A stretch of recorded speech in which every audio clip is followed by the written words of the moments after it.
with another chapter from Extraordinary You. It's time for chapter 9. I forgive, now can I move on? Wonderful angelic guidance from Jacqueline Ortiz, and here we go. I forgive, now can I move on? The ego doesn't extend forgiveness. Forgiveness is a virtue derived from the authentic self and is a conduit for inner peace. The gift of forgiveness is, first and foremost, a loving gift that you choose to give to yourself. The absolution from continuously reliving a past grievance or hurt. As long as you are holding on to rancor, resentment, blame, and anger, you aren't free to move on. Forgiveness doesn't mean that you condone it or excuse it, nor is it a license for the offender to repeat the bad behavior. Forgiveness means that you release all the dis-ease, hatred, pain, resentment, and blame that you hold in your physical, mental, emotional, and spiritual realms. Forgiveness is something you do for yourself. Forgiveness returns the power to you. You forgive so that you can regain control of your emotions. You forgive in order to reclaim your life. Forgiveness is a skill that you can learn. When you forgive, you take responsibility for how you are feeling. You are able to transform yourself from victim into victor. Forgiveness is about self-healing. True forgiveness comes from the heart. It's not intellectual and it's not rationalized. It is a feeling of inner peace and tranquility. Before you can be truly free to move on with your life, to be of open mind and heart, you need to let go and forgive. How did I get here? But how did you get to this point? Every time you think of the past transgression or painful experience, you re-experience the old emotions. Your heart races, your hands clench in tight fists, your stomach knots, and your muscles tense. You feel the rush of anger, resentment, humiliation, or pure hate as vividly as if it were occurring in the present moment. These intense emotions are a result of something bad that happened to you, or something you really wanted that didn't happen. The situation can range from the trivial to the serious: disappointment, insensitive people, illness, relationship problems, divorce, or death. Bad things happen to good people. You are not the only one who has experienced horrible or painful things. The world is full of injustice. If we don't personalize and over-internalize our pain, we realize that we are not alone, as others have suffered through the same. You need to gain some objectivity and distance from the pain. Otherwise, you will become consumed and blinded by it. You can choose to focus on the good things that happen to you.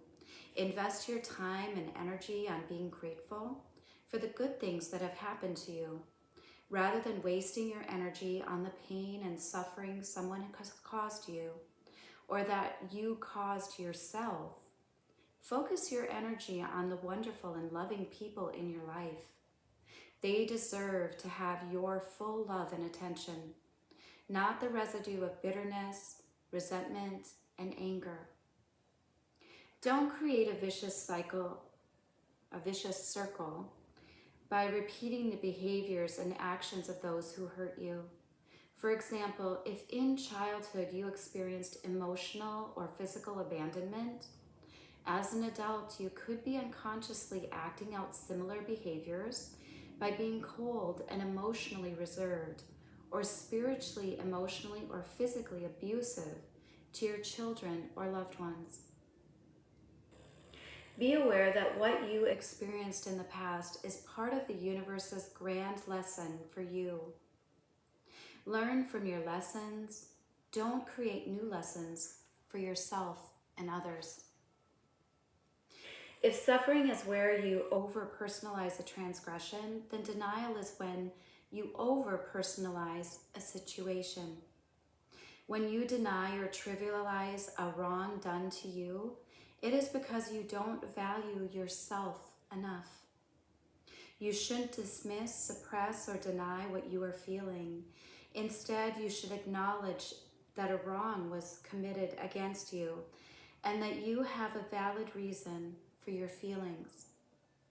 Feel the emotion, get support, and work toward healing and forgiveness. Then you are ready to reclaim your life, to live with inner harmony and forgive.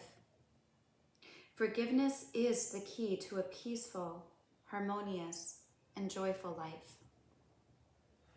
Whose fault is it? Blaming others can feel good. Blaming others can make you feel righteous and superior.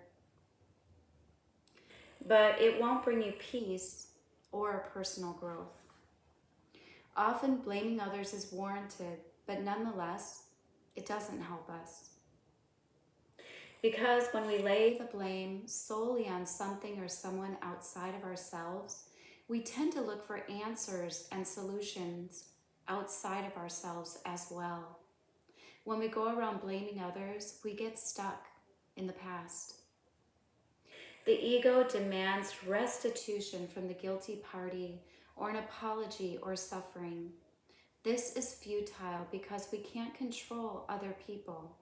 And if others can't or won't meet the ego's demands, we get angrier, more resentful, and more bitter, which in time will escalate to a sense of hopelessness and helplessness.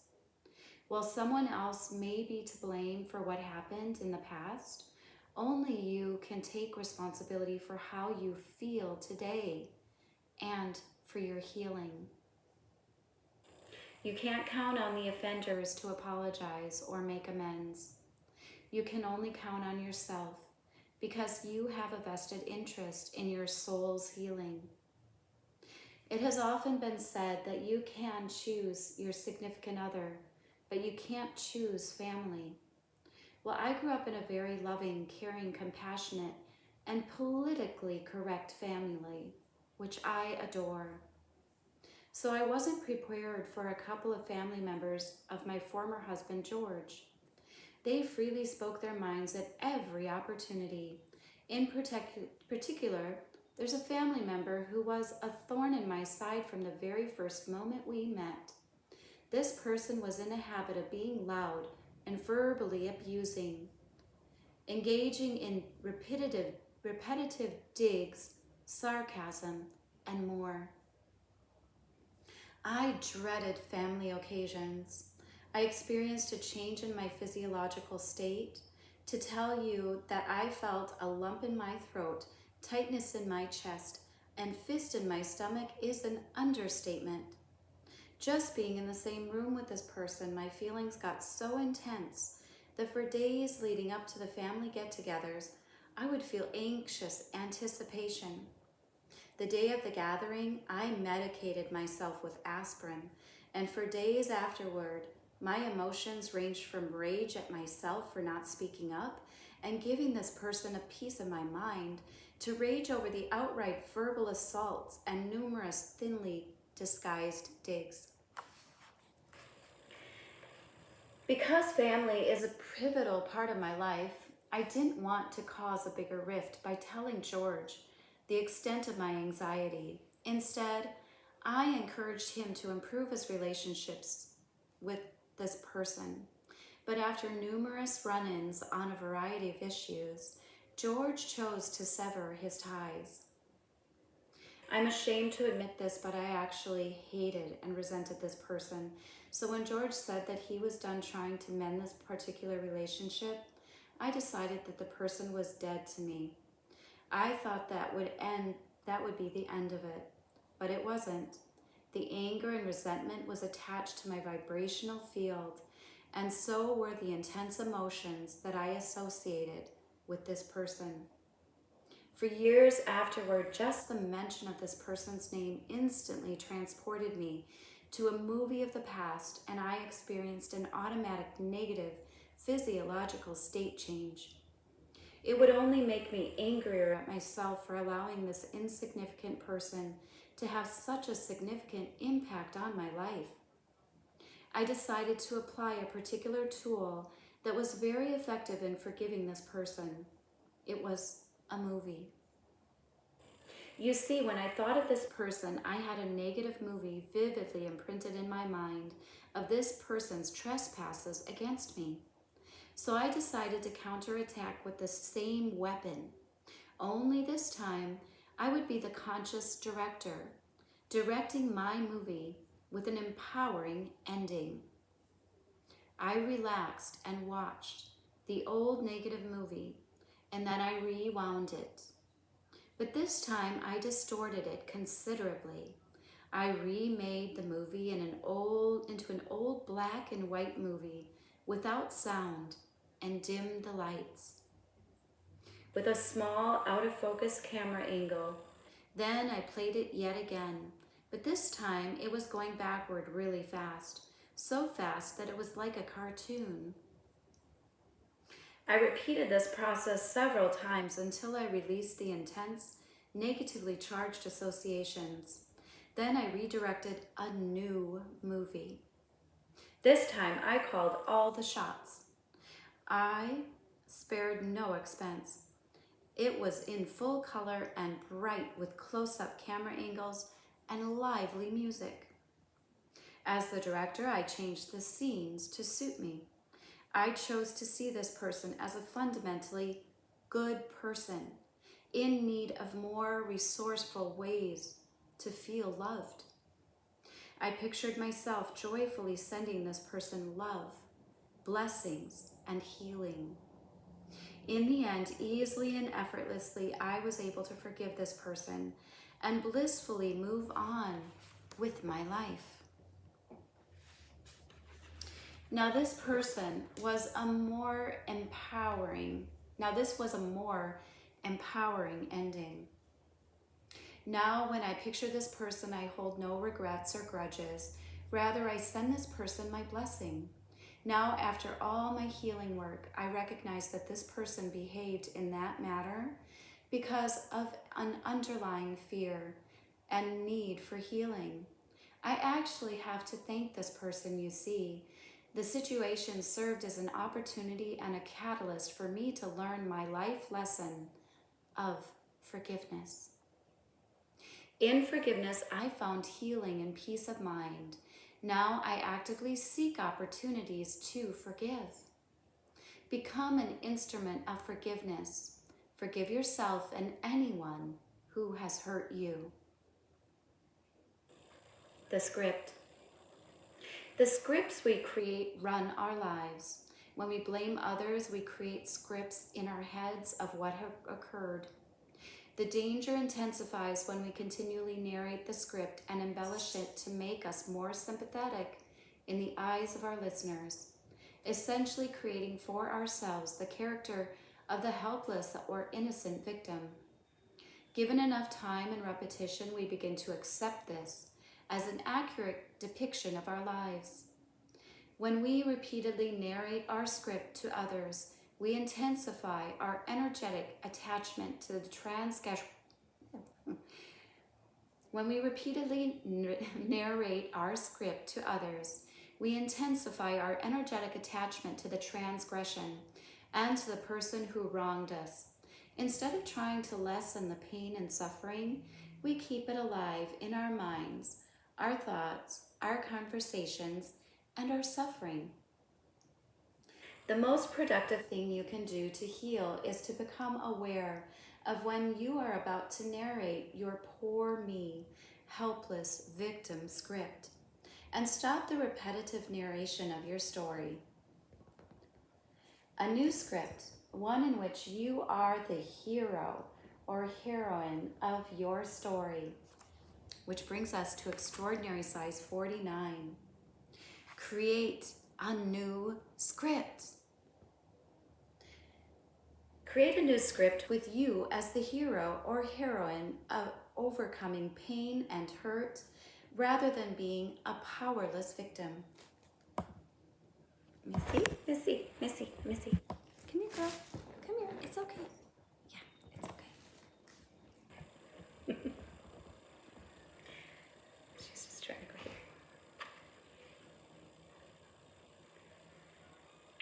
Okay. Da-da-da-da-da. Where are we? Okay, here we are. Extraordinary size 49. Create a new script with you as the hero or heroine, overcoming pain and hurt rather than being a powerless victim. Every time you are about to narrate the old script, stop. Consciously choose to narrate the new script in which you overcome pain and adversity and emerge as the victor. It's all about the rules. Change your rules. You can blame everyone for your pain until you are blue in the face, but it doesn't change the fact that the reason you are hurting is because of your rules. Everyone has rules. Rules are boundaries, standards, and regulations you have established about how you judge proper behavior. Rules are the expectations that you have formulated for how people, yourself included, have to think and behave in order for you to feel good. The more rules and the more difficult they are to adhere to or enforce, the greater the likelihood they will be violated and that you will experience pain. When your rules clash with other people's rules, you may experience conflict and control issues. When someone breaks your rules, whether intentional or not, you feel betrayed, hurt, and angry.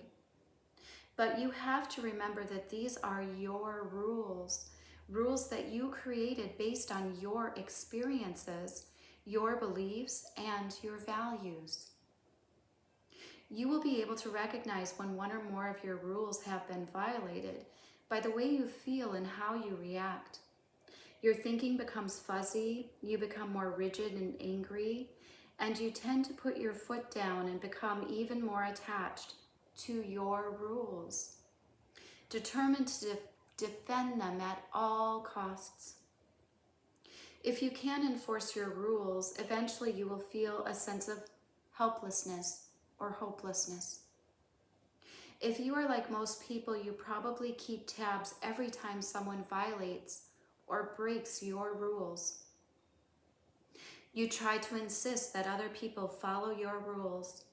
When they don't, you feel slighted, frustrated, offended, hurt, betrayed, or even angry.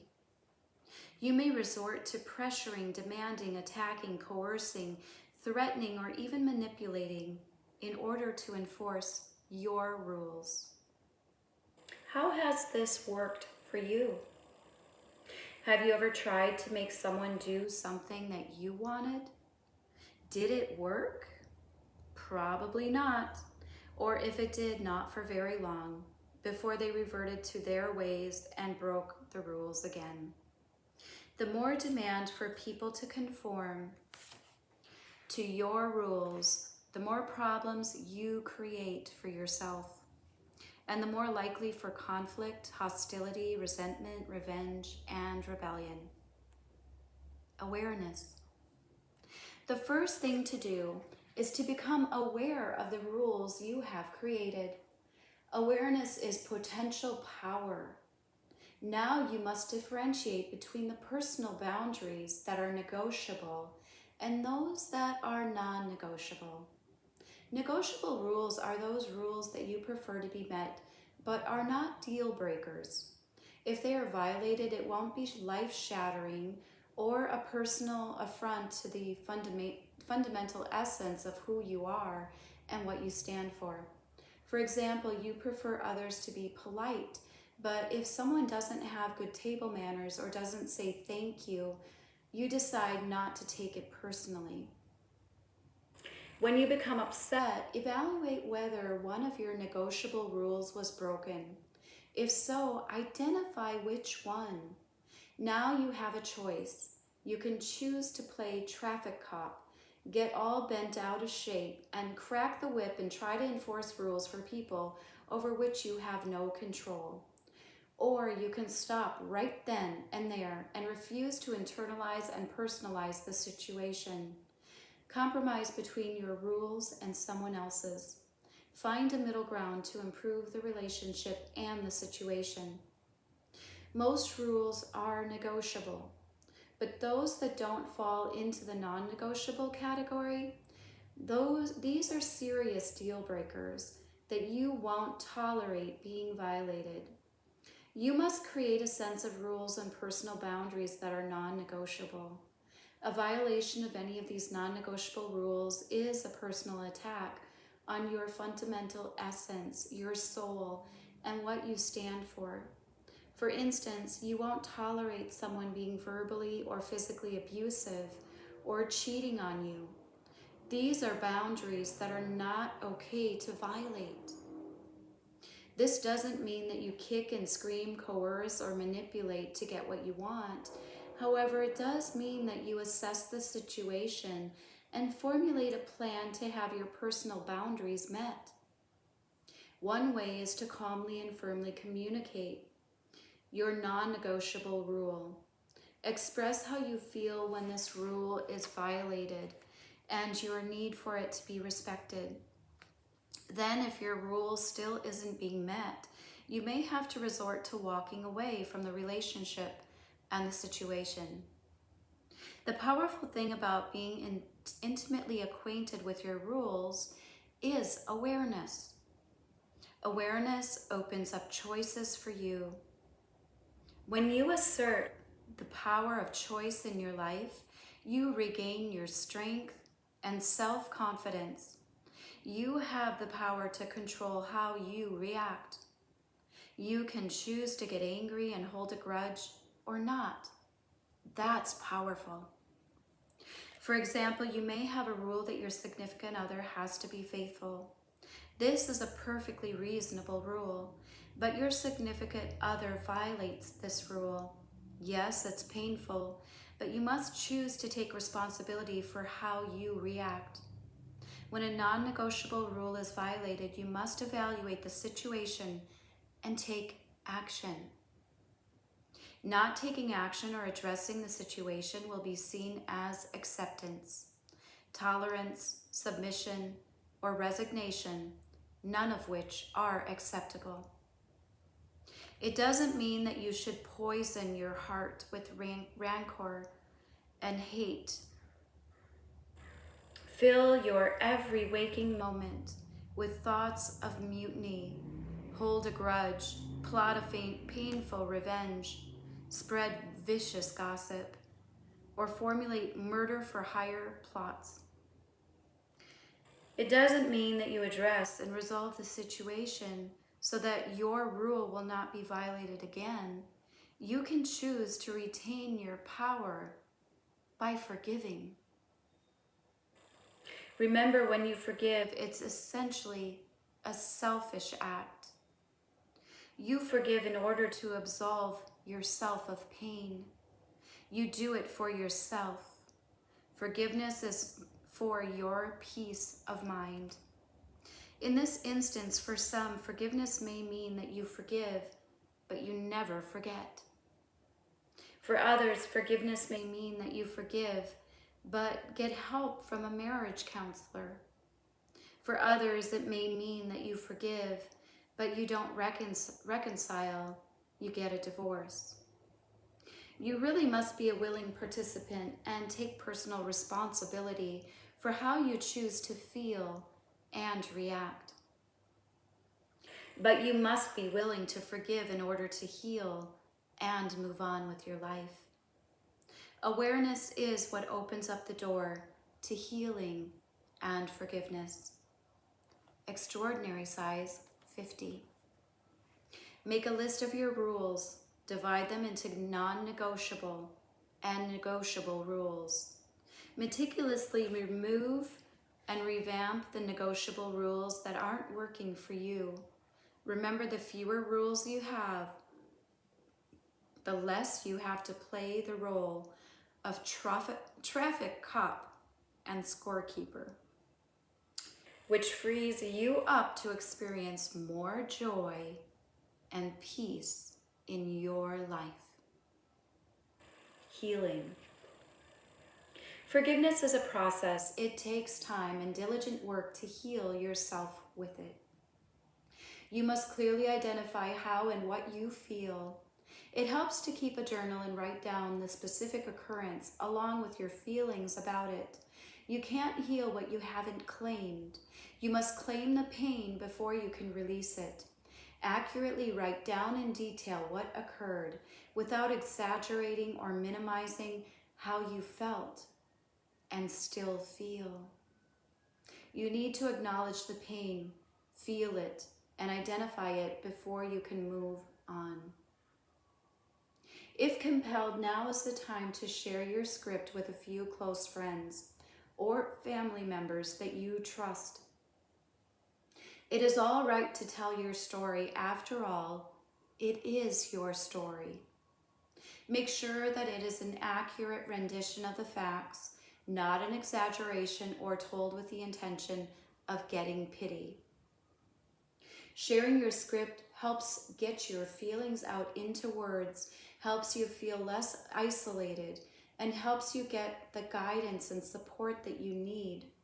By accurately sharing your story, you learn that you are not alone, that you have support. It is reassuring to know that other people have faced similar hardships and have overcome them, and you too will triumph. But after you have identified the pain, experienced the hurt, grieved, and shared your script, you need to take responsibility for how you choose to continually feel and progress and mourn through your pain. There comes a time when you must face that, yes, a wrong was done to you, but how you feel, how you react, and what you focus on is entirely your choice, and therefore your responsibility. You can choose to keep rehashing the old script and keep it center stage, or you can choose to forgive, or you can choose to give it a proper resting place. The sooner you give your script a resting place, the sooner you can rise above the pain and suffering and choose to heal. Soon you will be able to reframe and retell the script from a victor's point of view. Narrate the script as it occurred, not as a one-sided monologue that will earn you an award for victimhood. Relate how you are overcoming or have overcome the transgression and how you plan to move on with your life. This is a script of triumph over adversity. This is your script for transformation. When you are trying to heal a wound, it is helpful to look at it from the perspective of personal growth. Evaluate the transgression from a higher perspective. Everything that hurts us can be turned around and seen as an opportunity for personal and spiritual growth. Yes, the experience was painful, but you should ask yourself, what is the lesson behind the hurt? What good can come out of this? How can I integrate this into my higher purpose so that I develop the skills to transform my life from ordinary into extraordinary? Look at the big picture. Even as you are experiencing the pain, view it from the perspective that your painful circumstances are happening for a reason. This too shall pass. Remember to be kind to yourself. Do not put undue pressure on yourself. Everyone heals at a different pace, and time does indeed heal all wounds. But you must do your part. Other techniques for forgiveness. Most of the forgiveness techniques outlined in this segment are described in more detail in other sections and chapters of this book. Please refer to the appropriate sections if you need a quick refresher or additional reference, such as with affirmations, meditating, and visualization. Practice deep breathing techniques. Read inspiring books on the topic. Fill yourself up with love. Meditate. Visualize yourself forgiving the person. Formulate empowering affirmations that you can use as needed.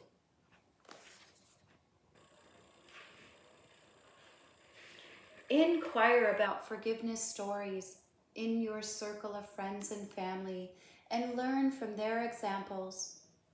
Think of the times when you have been forgiven. Think about how relieved and grateful you were for a second opportunity. Now it's your turn to give the chance to someone else. If necessary, take baby steps. Practice forgiving, even if just for a few moments. Continually increase the amount of time that you extend forgiveness. With effort and practice, it will increase eventually. Put yourself in the other person's shoes. This doesn't mean that you condone the action. It just may mean that you can understand where they were coming from. Forgiving yourself. What do you do when the person who has most offended you is, well, you? So often we beat up ourselves and berate ourselves for the mistakes that we have made. Whether the mistake was about hurting others, failing to do something, making a bad decision, or self-destructive behavior, it's time to forgive yourself. In order to forgive yourself, you mustn't personalize things. You need to understand that we are all humans and we all make mistakes. This includes you and me. Even you can't control all of your actions and thoughts all of the time. You must cut yourself some slack. Realize that you aren't perfect. No one is. The longer you stay stuck in the past and wrap yourself in anger, guilt, and self-hatred, the more anguish you will experience, and the more time and energy you are wasting. When you forgive yourself, you can move on with your life. You can't change the past. What's done is done. If you want to make amends and are able to do so, then do so. Regardless, make a commitment to forgive yourself and live fully in the present. Be kind to yourself. You need to forgive yourself before you can forgive others wholeheartedly. The major obstacle is habit. We are all creatures of habit. We hold on to what's familiar and comfortable. So we keep repeating the same hurtful thing over and over again. For example, you are on a diet to lose a few pounds. You had a hard day and don't feel like cooking, so you grab some fast food on the way home. Plop down in front of the television and eat. After dinner, you plop yourself on the couch. You know that you should head out to the gym, but you hate working out. So you stay home again, feeling guilty. Rather than berating or criticizing yourself, you need to forgive yourself for the past and make a commitment to the present. Gain awareness of your habits. Formulate a plan and then implement it.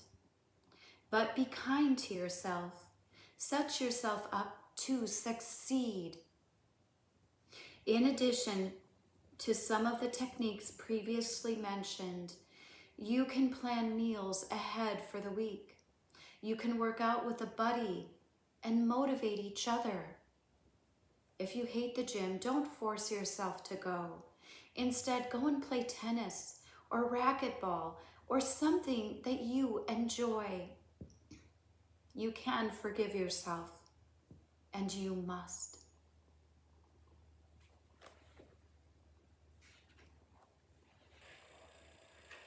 And she leaves us with that. Our angel, Jacqueline Ortiz, leaving us just with those points to ponder, because usually there's an extraordinary size or 10 extraordinary sizes. But in this chapter, she only gave us a couple. Forgiveness is deep work and it's deep healing, and you're the only one that can do it. So with that, I will end here. Our next chapter is reaching social maturity. And when we're in the midst of forgiving ourselves or seeing ourselves as being heated in a moment of remembering a painful scenario or emotions, it is something that we truly get to examine and create the awareness around. So I am so grateful for this angel, Jacqueline Ortiz. If you haven't gotten the book yet, it's a great one to add to your book collection. If not, I will continue reading the chapters. Please join us in the Facebook group. We have a book club where we contemplate the chapters, and we're going to be starting over here soon with contemplating chapter 1. So if you missed out, don't stop yourself from joining the club. We're going to go ahead and restart the book club. When I started this, it was very slow in progressing forward, so I'm restarting the book club coming up, but I'm just doing a lot of inner work myself, as well as healing from a lot of grief. So Jacqueline Ortiz was my business partner, as I said in earlier chapters, and when she passed, it was like there was a lot of healing that got to occur, and a lot of disappointment, a lot of regret. We hadn't completed our work together, I didn't feel, but as I read this book, I realize that she's helping me to complete the work and the project from the angelic realm, from another dimension. And so I am eternally grateful, and knowing that we are honoring her legacy through the book club and through reading her book and sharing our own experiences and our own healing together. So all of the work that we do in the book club is free. You can receive free coaching from me. I am a transformational life coach, spiritual health coach, and sustainable leadership guide. So allow me to be here on your journey, and sending much love from my heart to yours. Make it a great day. Allow forgiveness in your path to allow you to regain some joy and happiness in your life and peace of mind. And with that, I will say goodbye. From my heart to yours, I'm Jacqueline Bambenek with Vibrational Energy Solutions. Hoping you're making it a great day. Sending much love your way, and we'll see you on the next chapter. Bye for now.